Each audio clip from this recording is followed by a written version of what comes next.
A.Milne. Chapter 4. The Brother from Australia. Guests at the Red House were allowed to do what they liked within reason, the reasonableness or otherwise of it being decided by Mark. But when once they or Mark had made up their minds as to what they wanted to do, the plan had to be kept. Mrs. Calladine, who knew this little weakness of their host's, resisted, therefore, the suggestion of Bill that they should have a second round in the afternoon and drive home comfortably after tea. The other golfers were willing enough, but Mrs. Calladine, without actually saying that Mr. Ablett wouldn't like it, was firm on the point that, having arranged to be back by 4, they should be back by 4. "I really don't think Mark wants us, you know," said the Major. Having played badly in the morning, he wanted to prove to himself in the afternoon that he was really better than that. "With this brother of his coming, he'll be only too glad to have us out of the way." "Of course he will, Major." This from Bill. "You'd like to play, wouldn't you, Miss Norris?" Miss Norris looked doubtfully at the hostess. "Of course, if you want to get back, dear, we mustn't keep you here. Besides, it's so dull for you not playing." "Just 9 holes, Mother," pleaded Betty. "The car could take you back, and you could tell them that we were having another round, and then it could come back for us," said Bill brilliantly. "It's certainly much cooler here than I expected," put in the Major. Mrs. Calladine fell. It was very pleasantly cool outside the golf-house, and of course Mark would be rather glad to have them out of the way. So she consented to 9 holes, and the match having ended all square, and everybody having played much better than in the morning, they drove back to the Red House, very well pleased with themselves. "Hullo!" said Bill to himself as they approached the house. "Isn't that old Tony?" Antony was standing in front of the house, waiting for them. Bill waved, and he waved back. Then, as the car drew up, Bill, who was in front with the chauffeur, jumped down and greeted him eagerly. "Hullo, you madman! Have you come to stay, or what?" He had a sudden idea. "Don't say you're Mark Ablett's long-lost brother from Australia, though I could quite believe it of you." He laughed boyishly. "Hello, Bill," said Antony quietly. "Will you introduce me? I'm afraid I've got some bad news." Bill, rather sobered by this, introduced him. The Major and Mrs. Calladine were on the near side of the car, and Antony spoke to them in a low voice. "I'm afraid I'm going to give you rather a shock," he said. "Robert Ablett, Mr. Mark Ablett's brother, has been killed." He jerked a thumb over his shoulder. "In the house." "Good God!" said the Major. "Do you mean that he has killed himself?" asked Mrs. Calladine. "Just now?" "It was about 2 hours ago. I happened to come here." He half turned to Beverly and explained. "I was coming to see you, Bill. I arrived just after the death. Mr. Cayley and I found the body. Mr. Cayley being busy just now, there are police and doctors and so on in the house. He asked me to tell you. He says that no doubt you would prefer, the house party having been broken up in this tragic way, to leave as soon as possible." He gave a pleasantly apologetic little smile and went on. "I am putting it badly, but what he means, of course, is that you must consult your own feelings in the matter entirely, and please make your own arrangements about ordering the car for whatever train you wish to catch. There is one this evening, I understand, which you could go by if you wished it." Bill gazed with open mouth at Antony. He had no words in his vocabulary to express what he wanted to say, other than those the Major had already used. Betty was leaning across to Miss Norris and saying, "Who's killed?" in an awestruck voice, and Miss Norris, who was instinctively looking as tragic as she looked on the stage, when a messenger announced the death of one of the cast, stopped for a moment in order to explain. Mrs. Calladine was quietly mistress of herself. "We shall be in the way. Yes, I quite understand," she said. "But we can't just shake the dust of the place off our shoes because something terrible has happened there. I must see Mark, and we can arrange later what to do. He must know how very deeply we feel for him. Perhaps we—" She hesitated. "The Major and I might be useful anyway," said Bill. "Isn't that what you mean, Mrs. Calladine?" "Where is Mark?" said the Major suddenly, looking hard at Antony. Antony looked back unwaveringly and said nothing. "I think," said the Major gently, leaning over to Mrs. Calladine, "that it would be better if you took Betty back to London tonight." "Very well," she agreed quietly. "Will you come with us, Ruth?" "I'll see you safely there," said Bill in a meek voice. He didn't quite know what was happening, and having expected to stay at the Red House for another week, he had nowhere to go to in London, but London seemed to be the place that everyone was going to, and when he could get Tony alone for a moment, Tony no doubt would explain. "Cayley wants you to stay, Bill. You have to go anyhow tomorrow, Major Rumbold?" "Yes, I'll come with you, Mrs. Calladine." "Mr. Cayley would wish me to say again that you will please not hesitate to give your own orders, both as regards the car and as regarding any telephoning or telegraphing that you want done." He smiled again and added, "Please forgive me if I seem to have taken a good deal upon myself, but I just happened to be handy as a mouthpiece for Cayley." He bowed to them and went into the house. "Well," said Miss Norris dramatically. As Antony re-entered the hall, the inspector from Middleston was just crossing into the library with Cayley. The latter stopped and nodded to Antony. "Wait a moment, Inspector. Here's Mr. Gillingham. He'd better come with us." And then to Antony, "This is Inspector Birch." Birch looked inquiringly from one to the other. "Mr. Gillingham and I found the body together," explained Cayley. "Oh, well, come along, and let's get the facts sorted out a bit. I like to know where I am, Mr. Gillingham." "We all do." "Oh?" He looked at Antony with interest. "Do you know where you are in this case?" "I know where I'm going to be." "Where's that?" "Put through it by Inspector Birch," said Antony with a smile. The inspector laughed genially. "Well, I'll spare you as much as I can. Come along." They went into the library. The inspector seated himself at a writing table, and Cayley sat in a chair by the side of it. Antony made himself comfortable in an armchair and prepared to be interested. "We'll start with the dead man," said the inspector. "Robert Ablett, didn't you say?" He took out his notebook. "Yes, brother of Mark Ablett, who lives here." "Ah." He began to sharpen a pencil. "Staying in the house?" "Oh, no." Antony listened attentively while Cayley explained all that he knew about Robert. This was news to him. "I see. Sent out of the country in disgrace. What had he done?"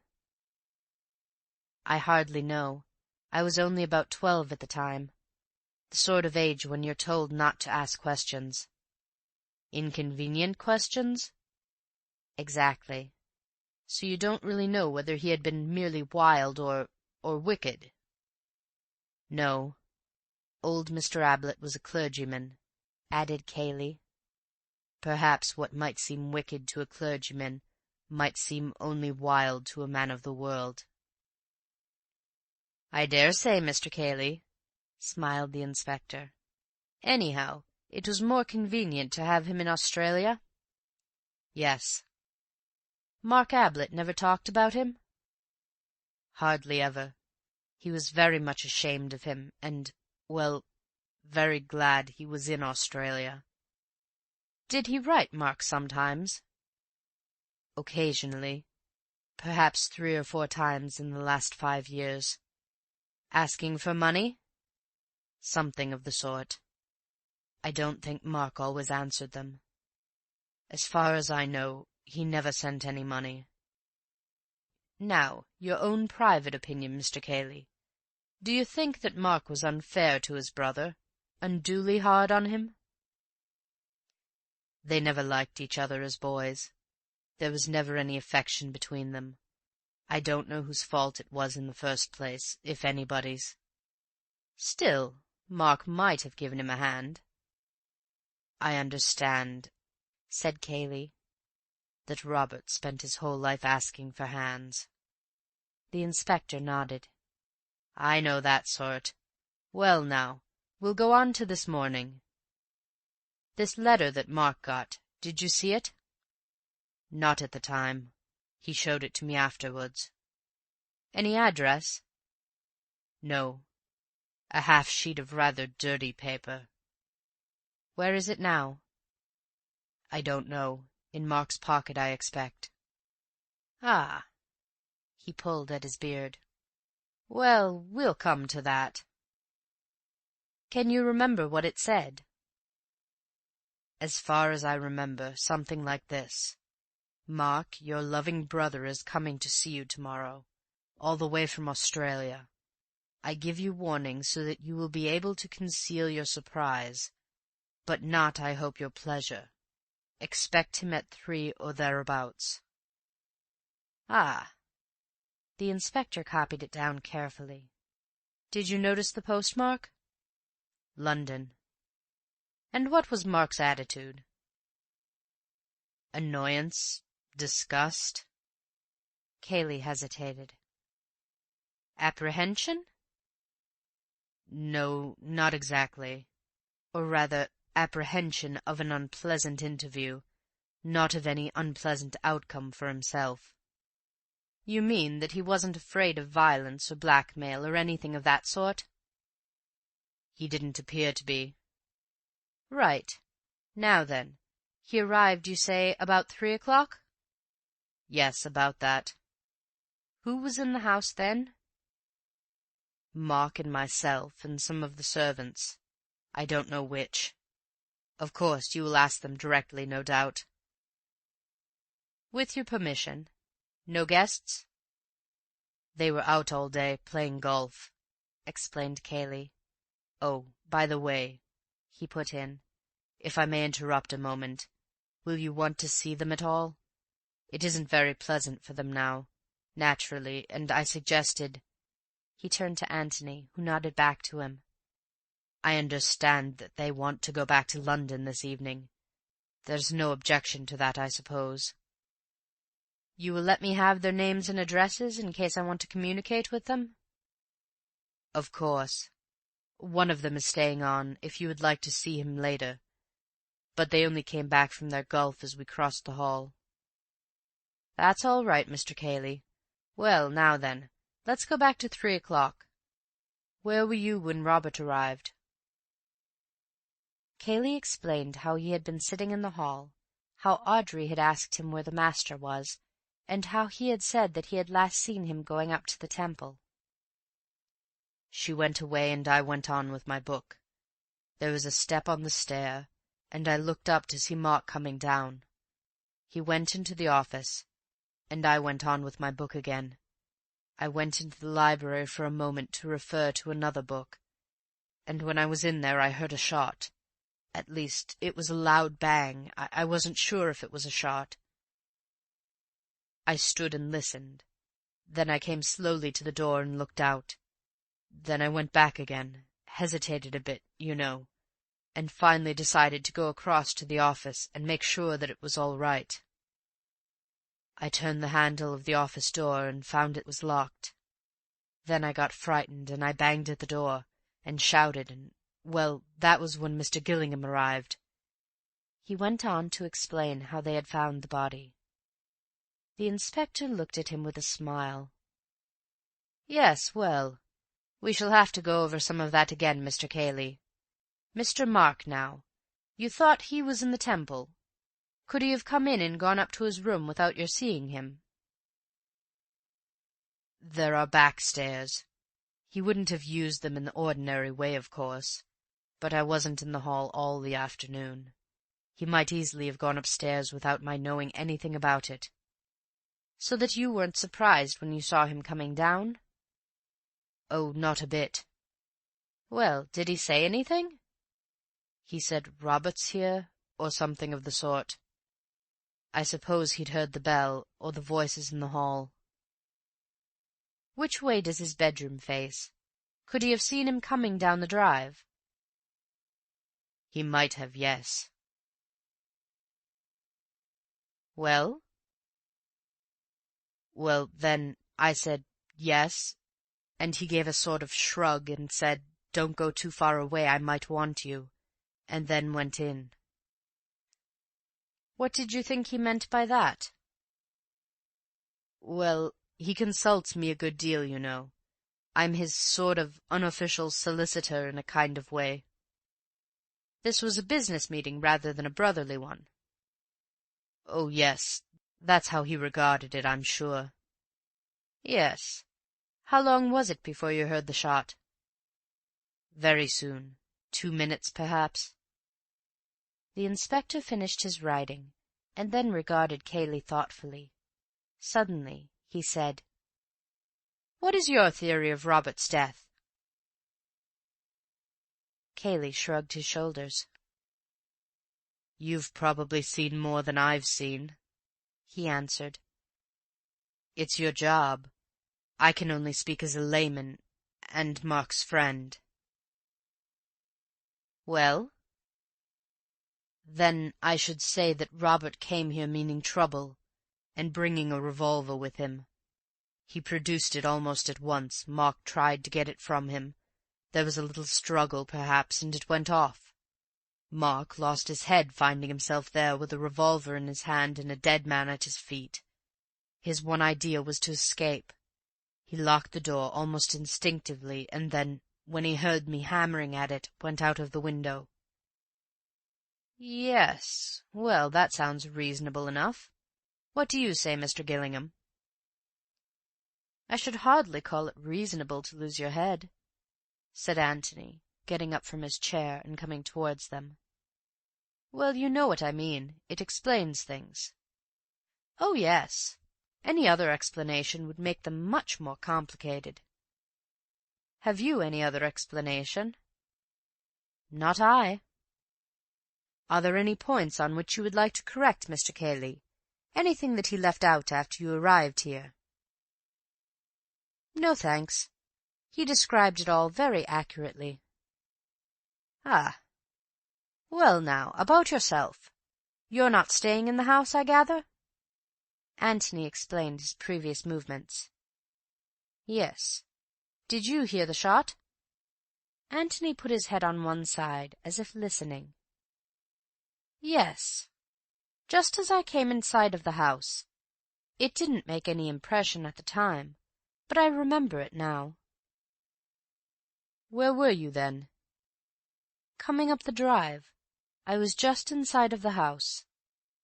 "Nobody left the house by the front door after the shot?" Antony closed his eyes and considered. "Nobody," he said. "No." "You're certain of that?" "Absolutely," said Antony, as though rather surprised that he could be suspected of a mistake. "Thank you. You're at the George if I want you?" "Mr. Gillingham is staying here until after the inquest," explained Cayley. "Good. Well, now, about these servants." End of chapter 4